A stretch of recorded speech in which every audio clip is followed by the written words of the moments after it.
Hello everyone, rhythms of rhyme के unfilter talk में आज हम बात करेंगे 1982 की फिल्म अंगूर के बारे में, जिसे गुलजार ने निर्देशित किया और इसमें संजीव कुमार और देवन वर्मा ने डबल रोल्स निभाए हैं। यह फिल्म विलियम शेक्सपियर की द कॉमेडी ऑफ एरर्स पर आधारित है, लेकिन अपनी अलग पहचान और फ्लेवर के साथ इसे प्रस्तुत किया गया है। यह कहानी मिस्टेकन आइडेंटिटीज, पारिवारिक संबंधों और कॉमिक इंसिडेंट्स से भरी हुई है। अपनी साफ सुथरी कॉमेडी, रिलेटेबल कैरेक्टर्स और यूनिवर्सल थीम्स के कारण यह फिल्म आज भी हर उम्र के दर्शकों को पसंद आती है। फिल्म का निर्माण इतिहास भी बहुत दिलचस्प है। अंगूर 1963 की बंगाली लैंग्वेज की कॉमेडी फिल्म भ्रांति बिलास की रीमेक है, जो उत्तम कुमार की एक क्लासिक फिल्म मानी जाती है। यह फिल्म ईश्वर चंद्र विद्यासागर के बंगाली उपन्यास भ्रांति बिलास पर आधारित है, जो शेक्सपियर के नाटक कॉमेडी ऑफ एरर्स से प्रेरित था। इसके बाद देबू सेन ने इसे हिंदी में किशोर कुमार के साथ 1968 में 2 दूनी 4 के रूप में बनाया, लेकिन यह फिल्म असफल रही। हालांकि इस विचार ने गुलजार को प्रेरित किया। सत्या सरन की किताब गुलजार्स अंगूर में बताया गया है कि जब गुलजार ने अंगूर बनाने की इच्छा जताई तो एक निर्माता ने उन्हें यह कहकर मना कर दिया, हिट फिल्म्स के रीमेक बनते हैं, फ्लॉप फिल्म्स के नहीं। लेकिन लकीली गुलजार को जय सिंह नाम के निर्माता मिले, जो शेक्सपियर के ड्रामास के बड़े प्रशंसक थे, और इस तरह यह फिल्म बनी और हिंदी सिनेमा की कॉमिक फिल्मों की टाइमलेस क्लासिक बन गई। इससे पहले 1969 में इस टॉपिक से जुड़ी हुई फिल्म गुस्ताखी माफ भी बनी थी, जो कि जुड़वा बहनों की कहानी है, जिनका रोल तनुजा ने निभाया है। इंटरेस्टिंगली 2 दूनी 4 में किशोर कुमार और असित सेन डबल रोल्स में हैं और तनुजा किशोर कुमार की साली का रोल प्ले कर रही हैं। गुस्ताखी माफ में सिर्फ तनुजा का ही डबल रोल है और संजीव कुमार और सुजीत कुमार मेल लीड्स में हैं, और अंगूर में संजीव कुमार के रोल से तीनों फिल्मों में एक कनेक्शन भी बनता है। अंगूर की कहानी 2 जोड़ी आइडेंटिकल जुड़वा भाइयों के इर्द गिर्द घूमती है, जो जन्म के समय अलग हो जाते हैं, और इस कारण कॉमिक घटनाओं की एक सीरीज शुरू हो जाती है।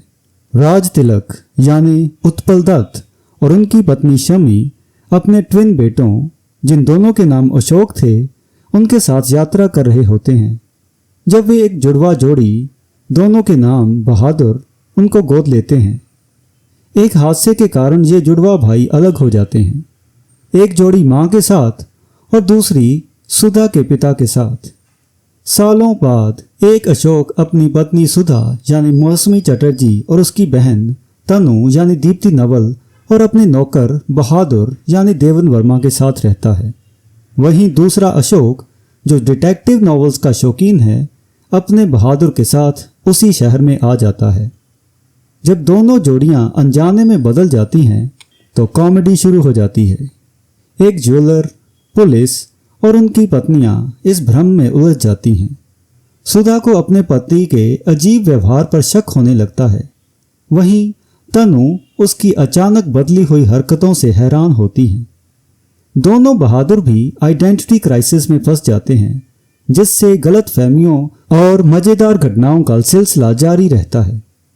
फिल्म की comedy witty dialogues, situational humour और शानदार अभिनय से भरपूर है। संजीव कुमार और देवन वर्मा अपनी कॉमिक टाइमिंग से दोनों किरदारों में अंतर स्पष्ट करते हैं। गुलजार की निर्देशन शैली कहानी को सहजता से आगे बढ़ाती है, जिससे दर्शकों की दिलचस्पी बनी रहती है और कहीं भी फोर्स्ड ह्यूमर महसूस नहीं होता। जब भ्रम अपने चरम पर पहुंचता है, तब सच्चाई सामने आती है और सभी जुड़वा भाई एक साथ मिलकर गलत फहमियों को सुलझा लेते हैं। अपनी साफ सुथरी कॉमेडी और एंगेजिंग प्लॉट के कारण अंगूर एक टाइमलेस बॉलीवुड कॉमेडी बनी हुई है, जो आज भी दर्शकों को हंसाने में सफल रहती है। और आइए अब बात करते हैं फिल्म के किरदारों की। संजीव कुमार और देवन वर्मा अपनी अपनी भूमिकाओं में शानदार अभिनय करते हैं, जिससे उनके किरदारों में गहराई और बारीकी झलकती है। जुड़वा पात्रों को सटल मैनरिज्म्स और एक्सप्रेशंस के जरिए अलग दिखाने की उनकी क्षमता सराहनीय है। मौसमी चटर्जी और दीप्ति नवल भी सुधा और तनु के रूप में प्रभावशाली प्रदर्शन करती हैं। सहायक कलाकारों में अरुणा ईरानी और यूनुस परवेज भी मुख्य भूमिकाओं को बेहतरीन समर्थन देते हैं, जिससे हर सीन ह्यूमर और आकर्षण से भरपूर बन जाता है। संजीव कुमार की बात करें तो उन्होंने अशोक तिलक के दोहरे किरदार को बेहद सहजता से निभाया है। एक अशोक डिटेक्टिव नॉवेल्स का दीवाना है, जबकि दूसरा बिजनेसमैन है। हालांकि वे आइडेंटिकल ट्विन्स हैं, लेकिन संजीव कुमार उनके व्यवहार और रिएक्शंस में इतना साफ अंतर दिखाते हैं कि दर्शकों के लिए उन्हें अलग अलग पहचानना आसान हो जाता है। उनके फेशियल एक्सप्रेशंस और बॉडी लैंग्वेज बेहतरीन है, जो फिल्म के कॉमिक इफेक्ट को और भी मजबूत करते हैं। कुछ सीन्स में वे उत्पल दत्त की अभिनय शैली को अपनाते हुए दिखते हैं, जिससे यह और भी प्रामाणिक लगता है कि वे फिल्म में उनके बेटे की भूमिका निभा रहे हैं। और देवन वर्मा बहादुर की दोहरी भूमिका में अपनी शानदार कॉमिक टाइमिंग के कारण दर्शकों को खूब हंसाते हैं। एक बहादुर भोला भाला है जो अपने मालिक की सनक का आसानी से शिकार बन जाता है, जबकि दूसरा अधिक चतुर और समझदार है।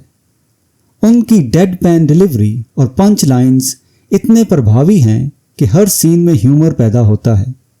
खासकर अशोक के साथ उनकी बातचीत फिल्म के सबसे मज़ेदार पलों में से एक है। और अब बात करते हैं मौसमी चटर्जी की, जिन्होंने सुधा का किरदार निभाया है। अशोक की पत्नी की भूमिका को उन्होंने इतनी खूबसूरती से निभाया है कि दर्शक अंत तक चाहते हैं कि उसकी सभी गलतफहमियां दूर हो जाएं। वह एक जेलस, जल्दबाज और कंफ्यूज्ड लेकिन अडोरेबल कैरेक्टर के रूप में उभरती हैं, जो हर बात को लिटरल रूप में लेती है। और यही वजह है कि फिल्म में कई कॉमिक सिचुएशंस बनती हैं। दीप्ति नवल ने तनु के किरदार में चुलबुली और कॉमिक एनर्जी भर दी है। उसके विटी रिमार्क्स और सार्केस्टिक कमेंट्स कहानी की गंभीरता को हल्का करने का काम करते हैं। और आइए बात करते हैं फिल्म के टेक्निकल एस्पेक्ट्स की। गुलजार का निर्देशन बेजोड़ है, जिसमें उन्होंने क्लासिक कॉमेडी के एलिमेंट्स को मॉडर्न सेंसिबिलिटीज़ के साथ खूबसूरती से मिलाया है। उनकी डिटेल्स को लेकर अटेंशन स्पष्ट रूप से झलकती है, खासकर जिस तरह से उन्होंने इस जटिल कहानी को सहजता से संभाला है। हर पात्र की कैरेक्टर आर्क न केवल स्पष्ट और दिलचस्प है, बल्कि कहानी में उनकी भूमिका भी पूरी तरह से संतुलित और सार्थक लगती है। फिल्म का स्क्रीन प्ले, जिसे खुद गुलजार ने लिखा है, चतुराई से भरपूर है। इसके संवाद न केवल मज़ेदार हैं, बल्कि वे गहरे अर्थ भी रखते हैं। फिल्म की पेसिंग बिल्कुल सटीक है, ना बहुत तेज जिससे दर्शक कहानी से कट जाएं, और ना ही बहुत धीमी जिससे बोरियत पैदा हो। गुलजार का लेखन फिल्म को ताजगी और गहराई प्रदान करता है, जिससे यह सिर्फ एक कॉमेडी फिल्म से बढ़कर एक संपूर्ण सिनेमाई अनुभव बन जाता है। और फिल्म की कॉमेडी की बात करें तो यहाँ हमें सिचुएशनल ह्यूमर, विटी डायलॉग्स और फिजिकल कॉमेडी का शानदार मिक्सचर मिलता है। गुलजार का स्क्रीन प्ले चतुर वर्ड प्ले, मज़ेदार पंस और कॉमिक सिचुएशन से भरे हुए हैं, जो दर्शकों को पूरी फिल्म में हंसाए रखते हैं। और आइए बात करते हैं फिल्म के संगीत की। फिल्म का साउंड ट्रैक, जिसे आर.डी. बर्मन ने तैयार किया है, इसकी खास पहचान बन चुका है। इसमें होठों पे बीती बात आई है, जिसे आशा भोंसले ने गाया है, और प्रीतम आन मिलो सपन चक्रवर्ती द्वारा गाया ये यादगार गीत है।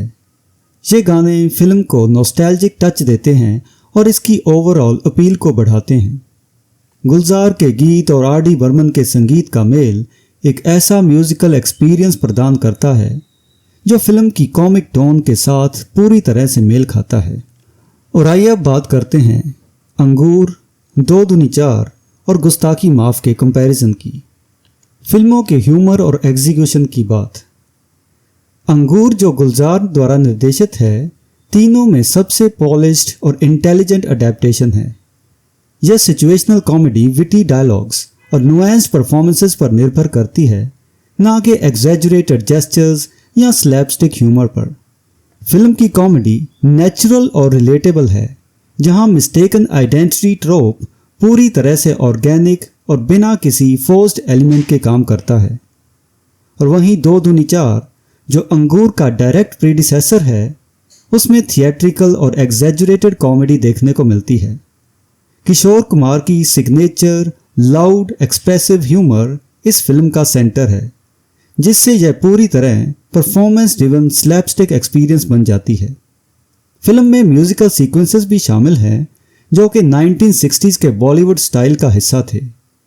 हालांकि अंगूर की तुलना में इसकी कॉमेडी अधिक ब्रॉड और कम रिफाइंड लगती है, जिससे यह मनोरंजक होते हुए भी टाइमलेस क्लासिक नहीं बन पाई। हाँ, अगर आपने प्रियदर्शन की कॉमेडी फिल्में देखी हैं तो उनके एंड में जो भागम भाग और कंफ्यूजन होती है, वो सब आपको 1968 की 2 दूनी 4 में देखने को मिलेगा। और अब बात करते हैं गुस्ताखी माफ की। इसने कॉमेडी ऑफ एरर से काफ़ी क्रिएटिव लिबर्टी ली है और पूरी फिल्म को मिस्टेकन आइडेंटिटी से हटाकर रोमांटिक मिस एडवेंचर्स और सोशल सटायर की ओर मोड़ दिया है। इसमें ट्विन सर्वेंट्स का कोई कंसेप्ट नहीं है, बल्कि कहानी प्लेफुल बैंटर और शार्प सार्केज़म पर आधारित है। तनुजा की lively double role performance film को एक फ्रेश मिस्चीवियस एनर्जी देती है, जबकि संजीव कुमार का ह्यूमर डायलॉग ड्रिवन है, जो अंगूर में दिखाए गए सिचुएशनल अब्सर्डिटी से अलग है। और अब बात करते हैं इन तीनों फिल्मों में परफॉर्मेंसेस की। संजीव कुमार और देवन वर्मा ने अंगूर में रिस्ट्रेन्ड और प्रिसाइज कॉमेडी का शानदार नमूना पेश किया है। उनके ट्विन रोल्स में सटल वेरिएशंस के जरिए मैनरिज्म्स और एक्सप्रेशंस को अलग दिखाने की उनकी क्षमता काबिले तारीफ है। देवन वर्मा की impeccable dead pan delivery film में ह्यूमर को मजबूत बनाती है, जिससे हर मिस्टेकन आइडेंटिटी मोमेंट ज़्यादा मज़ेदार लगता है। और दूसरी ओर किशोर कुमार और असित सेन ने 2 दूनी 4 में ज़्यादा एनिमेटेड और लाउड कॉमेडिक स्टाइल अपनाया है। किशोर कुमार के ओवर द टॉप एक्सप्रेशंस और वोकल इन्फ्लेक्शंस फिल्म के हास्य को बढ़ाते हैं, जिससे यह एक थिएट्रिकल और परफॉर्मेंस हैवी अडेप्टेशन बन जाती है। हालांकि यह स्टाइल अंगूर जैसी रिफाइंड कॉमेडी की तुलना में कम सटल है। और अब बात करते हैं गुस्ताखी माफ की। तनुजा और संजीव कुमार ने गुस्ताखी माफ में रोमांटिक और विटी कॉमेडी को ज़्यादा तवज्जो दी है। तनुजा की मिस्चीवियस और प्लेफुल एक्टिंग कहानी में एनर्जी जोड़ती है, जबकि संजीव कुमार का ह्यूमर अधिक वर्बल और सार्केस्टिक है। यह फिल्म हास्य और सिचुएशनल अब्सर्डिटी से हटाकर पर्सनल रिलेशनशिप्स और स्टेरिकल इंटरेक्शंस की ओर ले जाती है। और बाकी 2 फिल्मों के मुकाबले इस फिल्म में तनुजा के रूप में हमें स्ट्रॉन्ग और असर्टिव फीमेल कैरेक्टर्स देखने को मिलते हैं। हालांकि तनुजा के कुछ डायलॉग्स आपको रिटोरिकल लग सकते हैं, पर फिर भी उनके द्वारा संजीव कुमार के लिए अपने प्यार को परसू करते रहना ना कि इन तीनों फिल्मों में, पर बॉलीवुड में भी बहुत कम देखने को मिलता है। तो फाइनली हम ये कह सकते हैं कि इन तीनों फिल्मों में अंगूर तो मस्ट वॉच है, और बाकी 2 में से कोई एक अगर आपने चुननी हो तो वो आपके टेस्ट पर डिपेंड करेगा। अगर आप किशोर कुमार के फ़ैन हैं और उनके हुड़दंगी एक्टिंग के भी फ़ैन हैं तो आप 2 दूनी 4 ज़रूर देखिए। और अगर आपने तनुजा की बेस्ट ऑफ द परफॉर्मेंसेस देखनी है और एक स्ट्रॉन्ग फीमेल कैरेक्टर को कॉमिक रोल में देखना है तो आप गुस्ताखी माफ भी देख सकते हैं। और इसके साथ ही आज का अनफिल्टर टॉक ख़त्म होता है। अगर आपको ये टॉक पसंद आई हो तो रिदम्स ऑफ राइम को सब्सक्राइब और लाइक करना ना भूलें, और अपने दोस्तों के साथ भी हमारे चैनल को शेयर करें ताकि वो भी नई पुरानी फिल्मों के ऊपर हमारे अनफिल्टर टॉक्स देख सकें। And until next time, goodbye and thank you.